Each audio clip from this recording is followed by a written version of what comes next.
Assalamualaikum warahmatullahi wabarakatuh. Kali ini kita akan kembali membahas tentang sistem sirkulasi atau sistem peredaran darah. Pada pembelajaran sebelumnya, kita membahas tentang organ peredaran darah berupa jantung, kemudian jenis-jenis dari pembuluh darah. Kali ini kita akan belajar tentang bagaimana darah tersebut beredar di dalam tubuh, kemudian apa saja gangguan atau kelainan yang terjadi dalam sistem peredaran darah.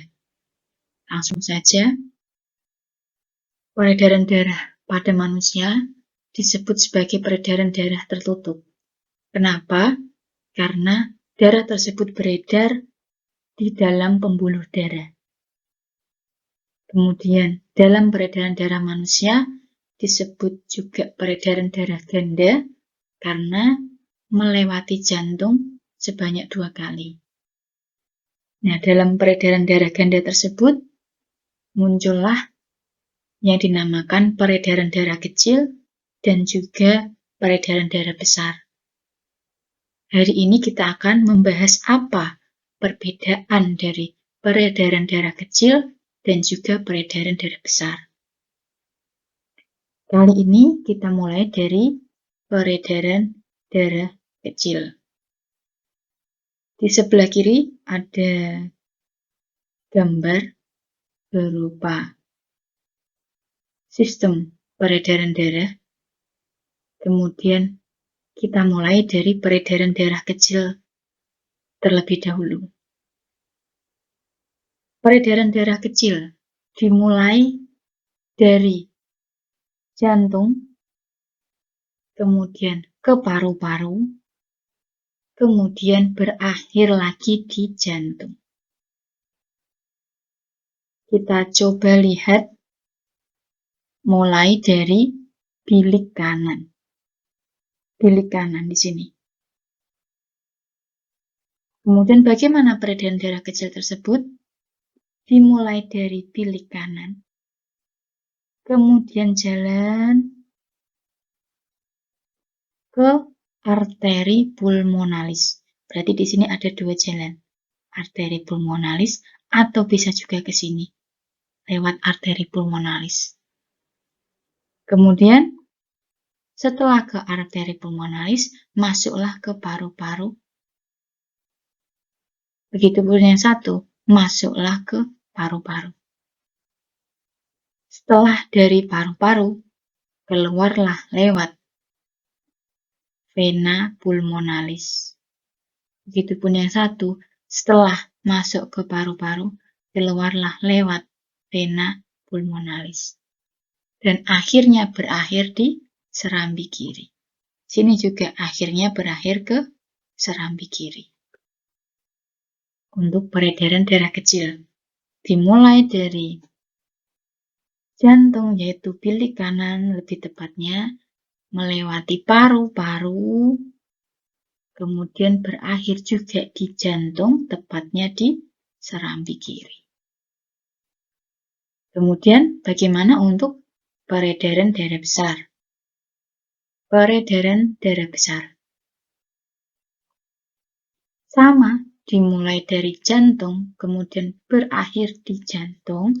Bedanya, jantung dimulai dari bilik kiri, kemudian ke seluruh tubuh, barulah berakhir di jantung, terutama serambi kanan. Kita mulai lihat dari peredaran darah besar, dimulai dari bilik kiri, berarti lanjutan tadi setelah 5. Kita mulai dari bilik kiri, kemudian jalan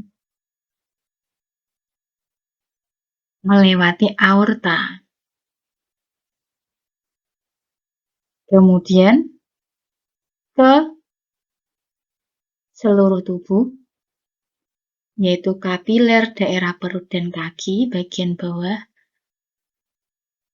atau bisa juga dari aorta sama ke seluruh tubuh juga, tetapi ke kapiler daerah kepala, dada, dan tangan, artinya sebelah atas.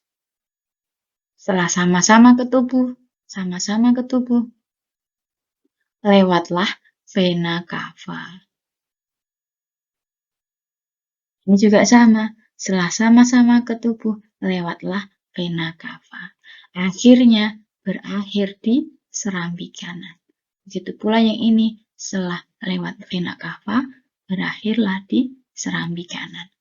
Jadi cukup jelas untuk peredaran darah kecil melewati paru-paru, sedangkan untuk peredaran darah besar melewati seluruh tubuh. Kemudian yang terakhir, kita akan membahas sedikit tentang gangguan apa saja yang sering terjadi pada sistem peredaran darah. Yang pertama, hipertensi.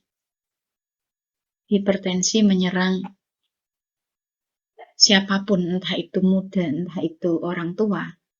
Hipertensi, kita sering mendengarnya yaitu nama lainnya tekanan darah tinggi. Nah, tekanan darah tinggi ini dikatakan hipertensi ketika memiliki nilai sistol dan diastol lebih dari 140/90. Artinya ketika di bawah ini, artinya diastolnya memiliki keadaan normal. Kemudian ada temannya satu lagi yang namanya hipotensi, yaitu tekanan darah rendah. Itu terjadi ketika nilai sistol dan diastolnya di bawah 110.